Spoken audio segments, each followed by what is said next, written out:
चलिए हेलो दोस्तों, हम लोग आज क्लास 3 देखेंगे ज्योग्राफी का। किसका? ज्योग्राफी का। ठीक। चलिए, तो हम लोग पिछले क्लास में पढ़े थे सूर्य के बारे में। ठीक है, सूर्य के बारे में हम लोग क्या क्या पढ़े थे? सूर्य के बारे में देखे थे कि सूर्य का जो प्रकाश है पृथ्वी पर लगभग कितना समय में पहुंचता है। तो 8 मिनट 20 सेकंड में पहुंचता है। और सूर्य के अंदर जो है कि हाइड्रोजन का हीलियम में संलयन होता है और ईंधन प्लाज्मा अवस्था में रहता है। चलिए, तो इस तरह हम लोग जाने थे। आज हम लोग क्या जानेंगे? आज हम लोग जानेंगे आंतरिक संरचना के आधार पर सूर्य को 3 भाग में बांटा गया है। आंतरिक संरचना के आधार पर जो सूर्य है, किसको? सूर्य को। ठीक है, किसको? सूर्य को कितने भागों में बांटा गया है? तो 3 भागों में बांटा गया है। किसके आधार पर? आंतरिक संरचना के आधार पर। ठीक है, तो देखेंगे, पहला देखेंगे। पहला आ जाएगा यानी क्या है? कोर। ठीक है, यह सूर्य के मध्य भाग है। यह क्या है? यह जो आपका बतलाया जाता है, यह सूर्य का मध्य भाग है। चलिएगा, आप लोग लिखे चलिएगा, सूर्य का मध्य भाग है। ठीक है, और इसके बारे में जान लेते हैं। ये सूर्य का मध्य भाग है। इसका टेम्परेचर देखा जाए तो लमसम जो है कि 15 मिलियन करोड़ है। कितना? 15 मिलियन करोड़। इसका जो है 15 मिलियन करोड़ है। ठीक है, इसका क्या है? 15 मिलियन करोड़ आपका हो जाएगा इसका लगभग टेम्परेचर है। ठीक है, और इसमें देखा जाए तो इसमें क्या होता है? हाइड्रोजन का हीलियम में संलयन होता है। इसमें सूर्य में क्या होता है? हाइड्रोजन का हीलियम में संलयन। किसमें भाई साहब? तो हीलियम में संलयन होता है। चलिए, आप लोग ध्यान दीजिएगा, और आप लोग जान ही रहे हैं ये जो कौन सा अवस्था के अनुसार आता है? तो प्लाज्मा अवस्था के अनुसार। एक ख्याल रखिएगा कि प्लाज्मा किसके अनुसार? प्लाज्मा अवस्था के अनुसार आता है। चलिए, तो आप लोग के तो इतना पता हो गया होगा, और जान लीजिएगा कि यहीं पर नाभिकीय संलयन की अभिक्रिया होती है जिससे अपार ऊर्जा निकलती है। ठीक है, आप लोग की इतना जानकारी फिट हो गया होगा। चलिए, आप लोग के कोई किसी प्रकार का दिक्कत नहीं होगा। हम लोग दूसरा सूर्य के भाग के बारे में जानेंगे। ये पहला भाग कोर हो गया। चलिए देखिए, ध्यान दीजिएगा, दूसरा भाग हमारा है। दूसरा भाग क्या आ जाएगा? रेडिएटिव जोन यानी विकिरण मंडल जो होता है कि दूसरा आ जाएगा आपका रेडिएटिव जोन। रेडिएटिव जोन, ठीक है, रेडिएटिव जोन हो जाएगा। इसको हिंदी में बोला जाता है विकिरण मंडल। क्या बोला जाता है? विकिरण मंडल। ठीक है, इसको बोला जाता है, क्या बोला जाता है बच्चा? विकिरण मंडल। आप ख्याल रखिएगा, इसमें ध्यान रखिएगा कि इसमें हाइड्रोजन के बने सेल पाए जाते हैं। किसके बने? इसको में हाइड्रोजन के बने सेल पाए जाते हैं। सेल, ठीक है, हाइड्रोजन से बने इसमें क्या पाए जाते हैं? सेल पाए जाते हैं। सेल माने आप लोग क्या जानते हैं? कोशिका। ठीक है, जो अंदर की ओर बड़ी होती हैं। जो अंदर की ओर क्या होता है? बड़ा होता है। ये आप ध्यान में रखिएगा। और क्या होता है जानते हैं आप लोग? ये अंदर की ओर बड़ा होता है भाई जी। उसके बाद और देखिएगा, इसमें नहीं, ये गलत हो गया। ये रिलेटिव जोन में ऐसा अंदर की ओर बड़ा नहीं होता है। ये होता है कॉन्वेक्टिव जोन में। चलिए, संवहन मंडल में होता है। चलिए ध्यान दीजिएगा, ये गलत हो गया, ये थोड़ा सा मिस्टेक हो गया है। थोड़ा आगे देख लीजिएगा, इसमें ऐसा नहीं होता है। चलिए, इसमें क्या होता है कि कोर में हुए संलयन के फलस्वरूप कई प्रकार को किरणें विद्युत चुंबकीय विकिरणों के रूप में निकलती है, जिसे रेडिएटिव जोन में दिखते हैं। इसमें एक्स वाई रे, वाई किरण तथा फोटोन पाए जाते हैं। इसमें कौची कौची पाए जाते हैं? इसमें हो जाएगा एक्स रे हो जाएगा, और वाई रे हो जाएगा, यानी एक्स किरण हो जाएगा, वाई किरण हो जाएगा, और इसी में आपका हो जाएगा, क्या हो जाएगा? वाई रे हो जाएगा, वाई किरण हो जाएगा, गामा किरण हो जाएगा, एक हो जाएगा गामा किरण हो जाएगा, ठीक है। और इसी में आपका हो जाएगा फोटान हो जाएगा। क्या हो जाएगा? फोटान, फोटान, ठीक। तो आप लोग इतना पढ़िए। चलिए और ध्यान रखिएगा, तीसरा आपका क्या है? Convective zone. तीसरा जोन का नाम है कॉन्वेक्टिव जोन है। चलिए दूसरा जोन तो हो गया। चलो तीसरा देख लेना। तीसरा जोन का नाम है कॉन्वेक्टिव जोन, और इसी को हिंदी में बोला जाता है, इसी में संवहन मंडल बोला जाता है। लिख दीजिएगा संवहन मंडल। कॉन्वेक्टिव CONVECTIV कॉन्वेक्टिव जोन हो गया। आप जान लीजिएगा कॉन्वेक्टिव जोन के बारे में कि इसमें हाइड्रोजन से बने सेल पाए जाते हैं, जो कि पिछला में गलती से बतला दिए थे। इसको में क्या होता है? हाइड्रोजन से बने सेल पाए जाते हैं, यानी कोशिका पाए जाते हैं, जो अंदर की ओर क्या होते हैं? बड़े होते हैं, आप ख्याल रखिएगा। और बाहर की ओर छोटे होते हैं, यानी अंदर की ओर क्या होता है? बड़ा होता है, और बाहर से क्या होता है? ये छोटा होता है। चलिए तो आप लोग इसको ख्याल रखिएगा। बढ़िया लग रहा होगा, लाइक सब्सक्राइब ठोक दीजिएगा। और कहता है इन्हीं के बीच से ऊर्जा के आगे संवहन होता है, यानी इन्हीं के मिडिल से क्या होता है? एनर्जी का आगे संवहन होता है। अब हम लोग जानेंगे, आगे जानेंगे सोलर फ्लेम के बारे में, सौर ज्वाला के बारे में हम लोग जानेंगे। चलिए आप लोग इतना जान लिए हैं, चलिए आगे लिखिएगा।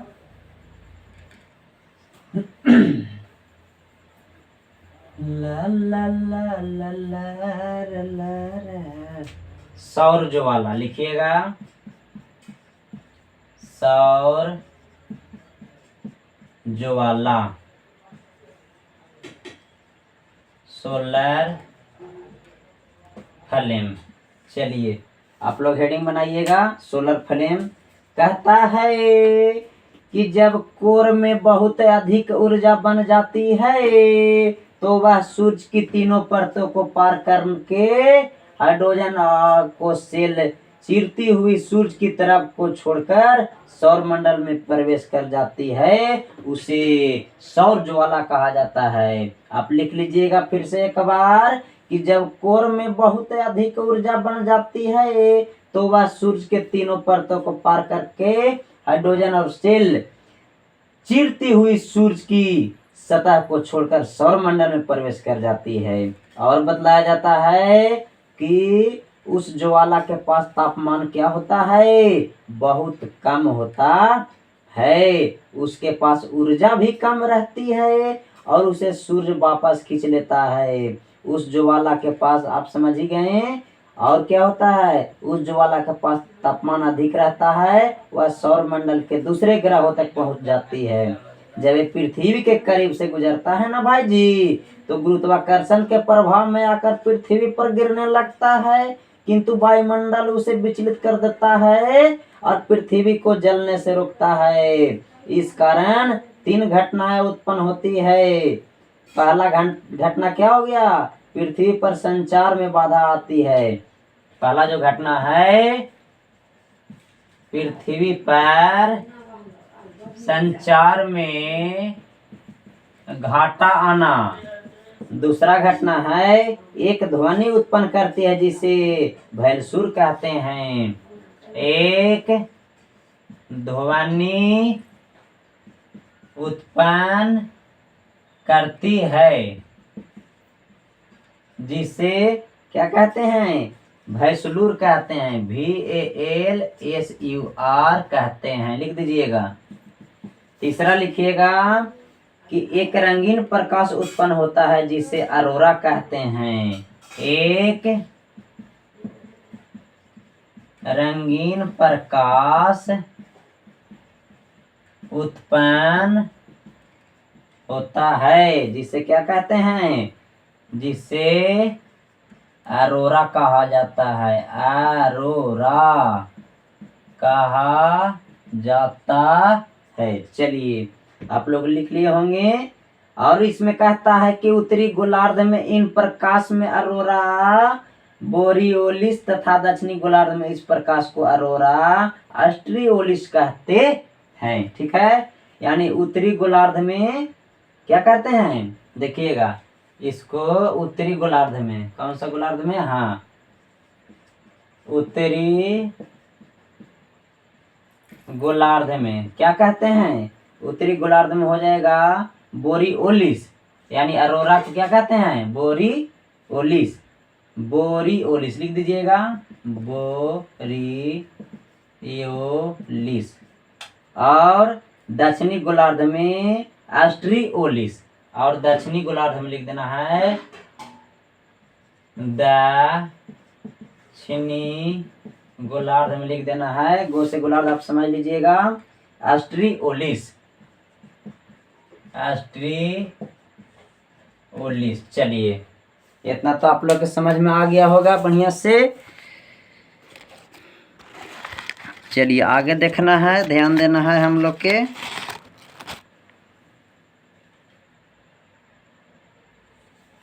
चलो देखा जाए तो आप याद रखिएगा कि उत्तरी गोलार्ध में क्या करेंगे, बोरियोलिस, और दक्षिणी गोलार्ध में ऑस्ट्रियोलिस। ठीक है, अरोरा को।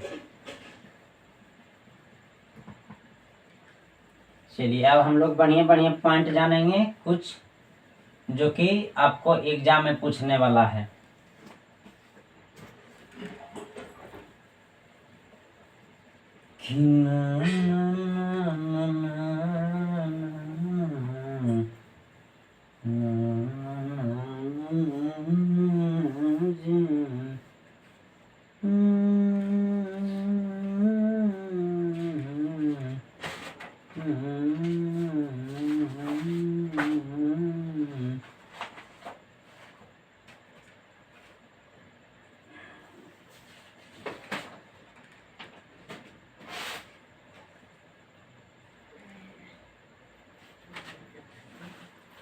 चलिए आप लोग हेडिंग बनाइएगा, सूर्य के बाहरी परत। क्या बनाइएगा, सूर्य के बाहरी परत।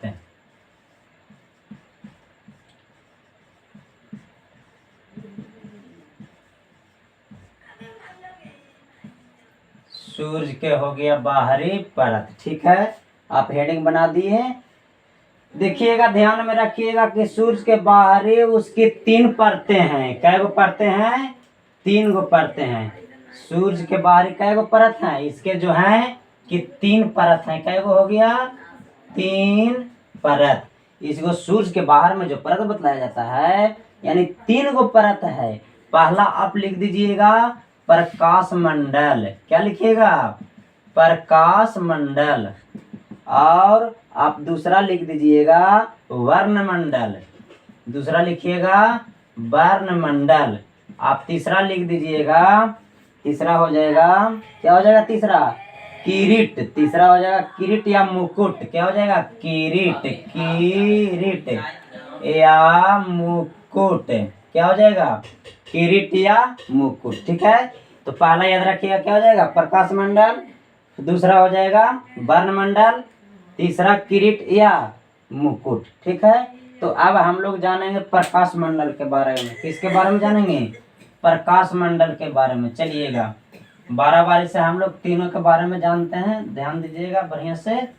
ठीक है, कोई दिक्कत नहीं होगा। किसके बारे में हम लोग जानेंगे, प्रकाश मंडल के बारे में। चलिए लिख लीजिएगा सर, प्रकाश मंडल। चलिए इसमें कुछ मेन पॉइंट आएगा, आप लिख लीजिएगा। ठीक है, कहता है प्रकाश मंडल में कि यह सूर्य का दिखाई पड़ने वाला भाग है। किसका, यानी सूर्य का। किसका दिखाई पड़ने वाला भाग है, सूर्य का दिखाई पड़ने वाला भाग है। इसका टेम्परेचर देखा जाए तो 6000 डिग्री सेंटीग्रेड होता है।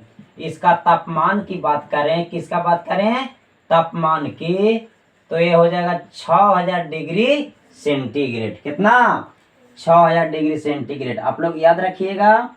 और यहाँ फोटॉन की अधिकता पाई जाती है, यानी प्रकाश मंडल में फोटॉन, क्या, फोटॉन की अधिकता मात्रा पाई जाती है, यानी अधिकता पाई जाती है। चलिए, तो ये तो आप लोग दो पॉइंट याद रखिएगा कि इसका टेम्परेचर पूछता है कितना हो जाएगा 6000 डिग्री सेंटीग्रेड प्रकाश मंडल का टेम्परेचर, और यह फोटॉन के यहाँ अधिकता पाई जाती है। तो दूसरा हम लोग जान लेंगे, ये तो पहला था, ठीक है। दूसरा में था वर्णमंडल। दूसरा में क्या था जी? वर्णमंडल। क्या है? वर्णमंडल। चलिए, तो हम लोग वर्णमंडल के बारे में जानेंगे कि यह बाहरी परत के आधार पर मध्य भाग है। कौन सा भाग है? मध्य भाग है, ठीक है। इसका तापमान 32,400 डिग्री है। इसका टेम्परेचर की बात किया जाए, तापमान की बात किया जाए, तो हो जाएगा 32,400 डिग्री सेंटीग्रेड। ये आप इसको ख्याल रखिएगा, कितना हो जाएगा?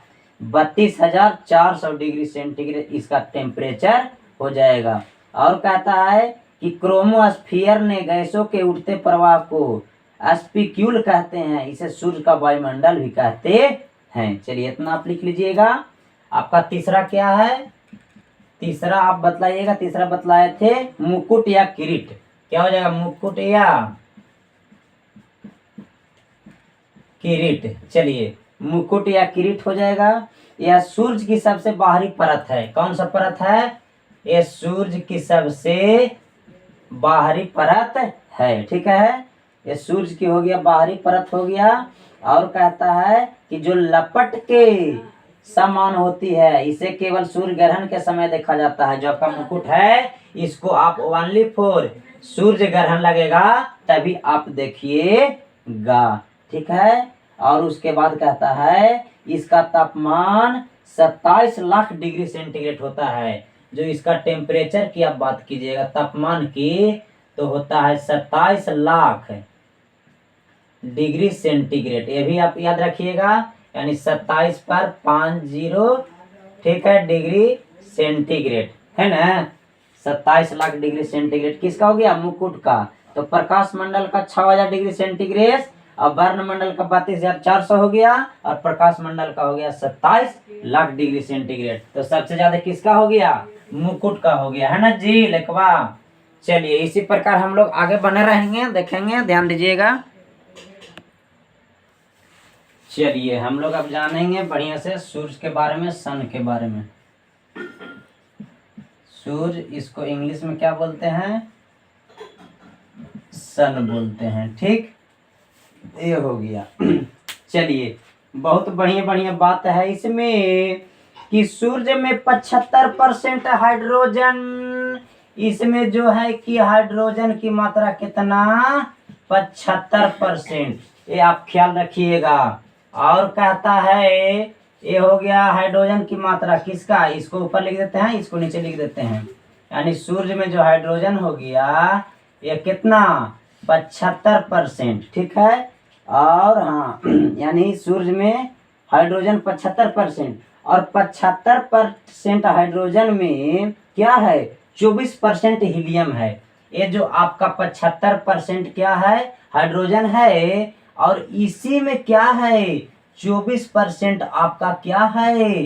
हीलियम है। इसी में है 24%, यानी 75% का क्या है? 24% आपका क्या है? सूर्य हीलियम है।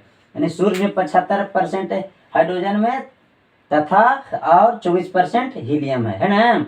सूर्य में 75% हाइड्रोजन में और 24% हीलियम है।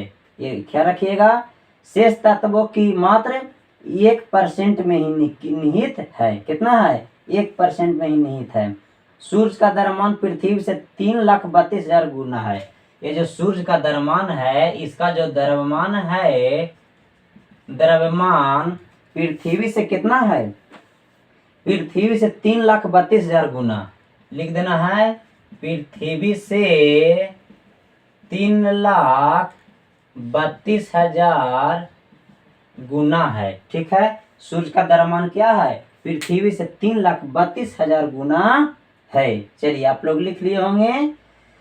और सूर्य का जो व्यास है पृथ्वी से 109 गुना है। इसका जो व्यास बतलाया जाता है, व्यास बतलाया जाता है, पृथ्वी से कितना है? पृथ्वी से 109 गुना है। कितना है? पृथ्वी से 109 गुना है।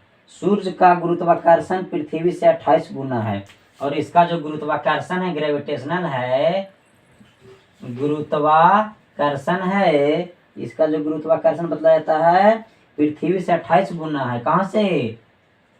पृथ्वी से 28 गुना है। ठीक है, ये आप लोग के तो पता चल ही गया होगा। और कहता है सूर्य का घनत्व पृथ्वी से 20 गुना है। वाह वाह वाह। इसका जो घनत्व बतलाया जाता है, इसका घनत्व भी आप लोग लिख दीजिएगा। घनत्व जो है कि पृथ्वी से 20 गुना। कै गुना? 20 गुना। ठीक है, ये पृथ्वी से हो जाएगा कितना? 20 गुना हो जाएगा। और ये है आपका कितना? 28। चलिए, तो आप लोग इतना जान गए होंगे कि सूर्य का जो द्रव्यमान है पृथ्वी से 3,32,000 गुना है, सूर्य का व्यास है पृथ्वी से 109 गुना है, और सूर्य का जो गुरुत्वाकर्षण है पृथ्वी से 28 गुना है, और सूर्य का घनत्व है पृथ्वी से 20 गुना है। इतना आप लोग जान गए होंगे। और सूर्य से प्रति सेकेंड 10 के पावर 26 जूल ऊर्जा निकलती है। इससे जो ऊर्जा निकलती है, इसे निकलने वाली क्या है? ऊर्जा निकलती है 10 के पावर 26 जूल ऊर्जा निकलती है। इतना जूल क्या करती है? ऊर्जा बाहर निकलती है सूर्य से। ठीक है, यानी सूर्य से 10 के पावर कितना? 26। ठीक है, याद रखिएगा आप लोग। सूर्य से प्रति सेकेंड 10 के पावर 26 जूल ऊर्जा निकलती है, यानी प्रति सेकेंड निकलता है। यानी 1 सेकेंड में, कितना सेकेंड में? 1 सेकेंड में 10 के पावर 26 जूल ऊर्जा निकलता है। ठीक है, बाप रे बाप। सूर्य से जो ऊर्जा निकलता है प्रति सेकेंड, यानी 10 के पावर 26 जूल ऊर्जा निकलती है। और देखिएगा, देख लीजिएगा सर कि सूर्य पश्चिम से पूरब घूर्णन करता है। कहां से कहां? ये जो है पश्चिम से पूरब, पश्चिम से पूरब क्या करता है? घूर्णन करता है। तो चलिए, आशा करते हैं कि आप लोग को बढ़िया लग रहा होगा। चलिए, आप लोग लिखित भी चलिएगा बात को, एक बात को, बहुत मोस्ट वीवीआई बात है। ठीक है, और सूर्य का जो विषुवतीय रेखीय भाग है 25 दिन में घूर्णन कर लेता है। इसका जो सूर्य का क्या है? विषुवतीय रेखीय भाग है, इसका विषुवत रेखीय भाग 25 दिन में घूर्णन कर लेता है। कै दिन में? 25 दिन में। ठीक है, कितना दिन में? 25 दिन में। याद रहेगा ना। सूर्य का ध्रुवीय भाग 31 दिन में घूर्णन कर लेता है। ये तो विषुवतीय भाग हो गया। कौन सा भाग? विषुवतीय। और ध्रुवीय बात की बात करें, ध्रुवीय बात की बात करें तो ये ज्यादा समय लेता है, यानी 31 दिन लेता है। कितना लेता है? 31 दिन लेता है। तो आप ये भी लिख दीजिएगा। और सूर्य का पृथ्वी से औसत दूरी आप लोग जान ही रहे हैं, 14.96 करोड़ है। यानी सूर्य का पृथ्वी से औसत दूरी, सूर्य का जो है पृथ्वी से औसत दूरी कहाँ लिखे हैं? यहाँ लिख देते हैं। सूर्य का पृथ्वी से क्या हो जाएगा? औसत दूरी जो है कि 14.96, कितना है?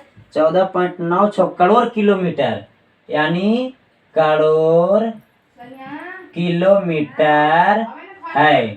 ठीक है, 14.96 करोड़ किलोमीटर है, यानी लमसम में 15 करोड़ किलोमीटर आप ये सब मतलब रहता है आपको। ठीक है, हाँ। तो सूर्य का पृथ्वी से औसत दूरी हो गया 14.96 करोड़ किलोमीटर है। सूर्य में ऊर्जा नाभिकीय संलयन से उत्पन्न होता है। किससे होता है? नाभिकीय संलयन से उत्पन्न होता है। तो आप लोग तो इतना बात जान ही गए होंगे जी। बाकी आगे कल बतलाएंगे अगला दिन। ठीक है, आज का सेवा इतना ही क्लास रहेगा, बहुत टाइम हो गया है, कुछ थके हुए भी हैं। ठीक, वेरी गुड, थैंक यू। कि दिल न लगे